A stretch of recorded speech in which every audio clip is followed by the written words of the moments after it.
Hey guys, welcome back to my channel blog with Piu. তো আমরা ঘুম থেকে উঠেছি, অনেকক্ষণই হয়ে গেছে ঘুম থেকে উঠেছি, কিন্তু তাতানকে খাইয়ে ঘরে টাইম পাস মানে এটাই চিন্তা করতে করতে কি গিজারটা কি ঠিক আছে না খারাপ, এইটাই চিন্তা করতে করতে আমাদের এত দেরি হয়ে গেল। আর স্নান করবো তার আগে বাইরে বেরিয়েছি একটুখানি। আমাদের এই ব্যালকনিটা আমি যতগুলো হোটেলে থেকেছি তার থেকে এটা মনে হয় তারাপীঠের বেস্ট। এইটা বলবো না কি তারাপীঠের, পুরো তারাপীঠের এটা বেস্ট হোটেল। আমি যে কটাতে থেকেছি তার মধ্যে এই হোটেলটা বেস্ট। প্রমোশন করবো না, তার কারণে কিছু কম করেনি, একটুও কিছু কম করেনি, তার জন্য কোনো প্রমোশন না। অনেকজন নাম জিজ্ঞেস করছে, মেন কথা আমি নিজেই নামটা জানি না, নিচে গিয়ে আমাকে দেখতে হবে। আর এই দেখো মাথার চুলটা, আমি আমার ফোনে ব্লগ বানাচ্ছি আজকে।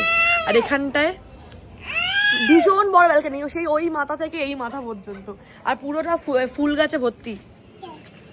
যাই হোক, এখন স্নান করতে যাবো, ভয় লাগছে স্নান করতে, ভাবতেই ভয় লাগছে কি আমি স্নান করতেই আদেও যাব। আর এখান থেকে সব থেকে ভালো ব্যাপার হচ্ছে যদি আমরা হোটেলে খাই খুব বেশি আমাদের পড়ে যায়। আচ্ছা, রোহিত কিন্তু এখানটায় মেয়ে দেখছে, প্রমাণ দেখবে, প্রমাণ দেখো। তুই ওখানে বসে আছিস আর আমি এখানে ব্লগ করছি, আমার মাথার কাছে দেখো কোথায় গেল, এই যে দেখতে পেলে, ও মেয়ে দেখছে, বিয়ে হয়নি কি করবে। এখানটা পুরোটাই ফুল আর ফুল। এটা কি ফুল আমি নাম জানি, আমি কোনো ফুলেরই নাম জানি না। ঠিক আছে, জিনিসটা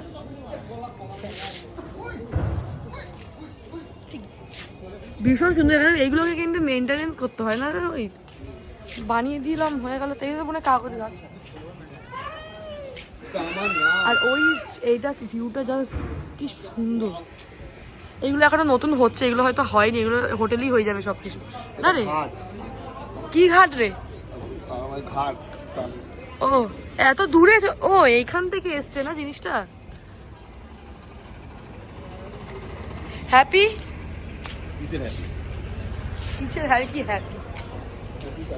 হ্যাপি স্যাটারডে। তার কারণ নাকে ঠান্ডা লেগেছে। আচ্ছা সরি সরি। দেখি দেখ, আমি এক কালারের জামা পরেছি, যেরকম প্যান্টটাও পরেছি এক কালার, এটাও এক কালার। এই দেখ কি করেছে বাবু, এখানে সোমনাথ বলছে তুই জামা প্যান্ট খোল, তুই নোংরা করে দিই। আমি নোংরা করিনি, তাতানকে এইভাবে খাওয়াই তো, চেপে ধরে গলায় কাপড় দিয়ে এরকমভাবে খাওয়াই, এরকম করে, এখন পুরো শরীরে আমার হয়ে যায়। তো এখন স্নান করবো, একটু বাইরে বেরিয়েছি, ব্যালকনিটা আমাদের কি সুন্দর দেখো, ভিউটাও এখানটা বেশ ভালোই আছে। ওই দিকটা কিন্তু আমরা দেখিনি, দেখ ওই কোনটাতে আমরা দেখিনি। তো যাই হোক, আমরা এখন যাবো পুজো দিতে, তার আগে স্নানটা করে নিই। আর আমার না ভীষণ জোর খিদে পেয়েছে, তা আমি কি পুরো বুঝতে পারছি। হ্যাঁ, আর এখান থেকে যদি অর্ডার করি 20 টাকা করে বেশি, 4টে কচুরি 60 টাকা করে নে, কোনো ব্যাপার না। হাম নেই খাएंगे, হাম ওই দোকানটায় খাবো যে দোকানটা সে পিঙ্কিদির বর খাওয়াতে নিয়ে গেছিল। আচ্ছা, এখানে এখন তোমার মেকআপ হচ্ছে? হ্যাঁ, মেকআপ করেছি, ব্লাশ লাগিয়েছি, কি সুন্দর। তারপর মেকআপ হচ্ছে বসে বসে আরামে। আমরা এখন এবার আমরা রেডি হয়ে যাব পুজো দিতে। হ্যাঁ, আমি শাড়ি পরিনি, তার কারণ হচ্ছে আমার চুল ছোট, ওই জন্য শাড়ি পরিনি। চুল ছোট বলে শাড়ি পরিনি, প্রতি বছর বিয়ের পর থেকে শাড়ি পরে পুজো দিতে তোমরা। হ্যাঁ, আর এবারে আমার মনটা খারাপ, চুলটা ছোট বলে, ওই জন্য আমি চুড়িদার পরে যাচ্ছি। এই চুড়িদারটা নতুন, সবাই ভাবছো হয়তো দিদির চুড়িদার, কিন্তু নয়, সেম চুড়িদার, ফ্রকের মতো।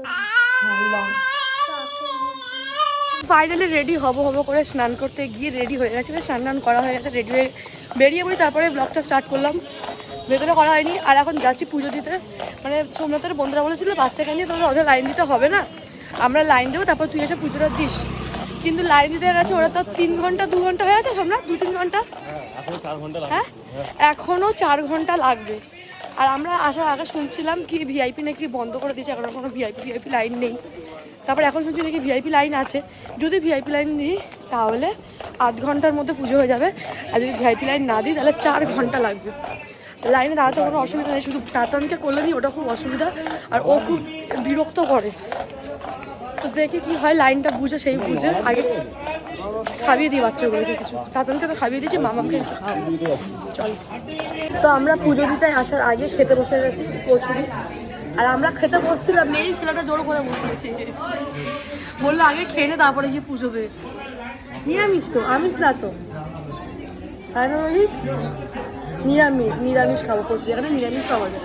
তাই তো ও ছেলেরা আমাকে বললো খালি পেটে থাকিস না, ওদের বমি হবে, মাথা ঘুরবে। রোহিত আমাকে জোর জবরদস্তি খাওয়াচ্ছে, আমি খাইনি। এও খেয়ে নিচ্ছে খাবার, শুধু আমি খাবো না, আমার ছেলে খাবে না, সবাই ছেলে এরা সবাই খাবে। আমরা কালকে ফিরে যাবো। টাটা। তো এখন এসছি আমরা পুজো দিতে, পুজোটা দেবো। আর ভিআইপিতেই ঢুকতে হতো, তার কারণ বলে 12টার সময় মন্দির বন্ধ হয়ে যাবে। চলো ভাইয়া। এই ছেলেটা পুজো দিতে বলছে কালকে দিদি করছে, বলে জোর জবরদস্তি খাইয়ে দিল। হ্যাঁ আর একটা লাল দিয়ে দাও। হ্যাঁ এই শাড়ি পরে আসছিস, কত ভালো লাগছে জানিস?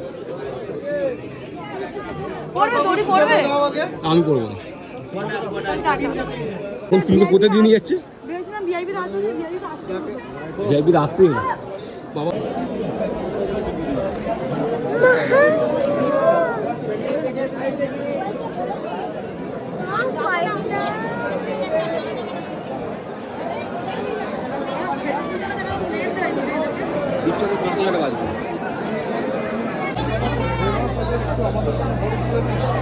এই তো তুলছি তো। হ্যাঁ কাকু এসছে এখন তারাপীঠে পুজো দিতে।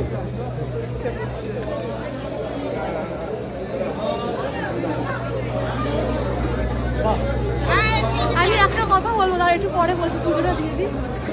কি হয়েছে?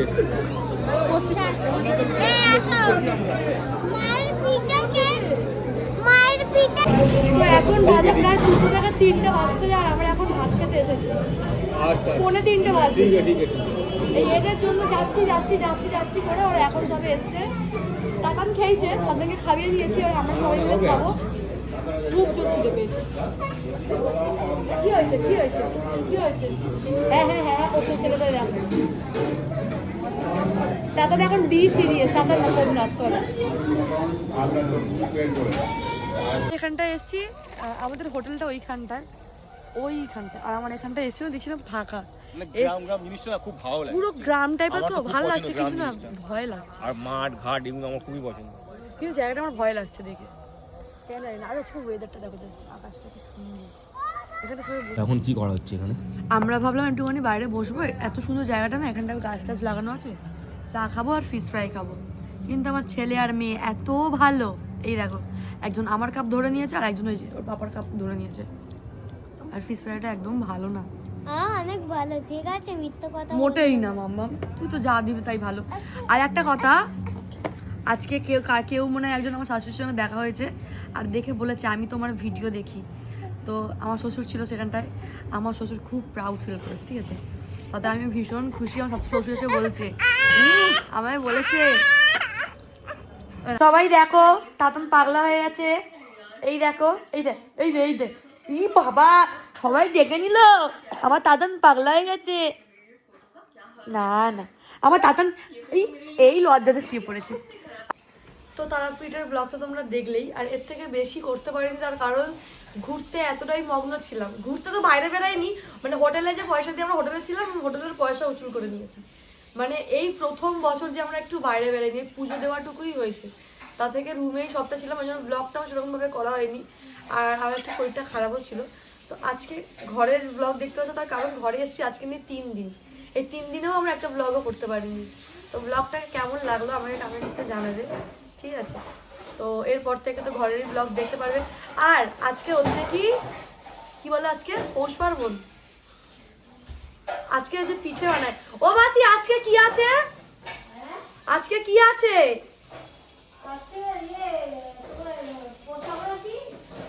পৌষ পার্বণের দিন, তো ঠিকই বলেছি, মানে আজকে পিঠে খাবো। তো আজকে পিঠে বানানোর ইচ্ছে আছে, কারণ আমার শাশুড়ি বলেছে অনেকদিন হয়ে গেছে কি আমাকে পিঠে খাওয়া। তাই বলেছিলাম হ্যাঁ বানাবো, তো শরীরটা ভালো নেই, এখনো ভালো নেই, তো এবার যদি আজকের দিনে না খাই তার কবে খাবো?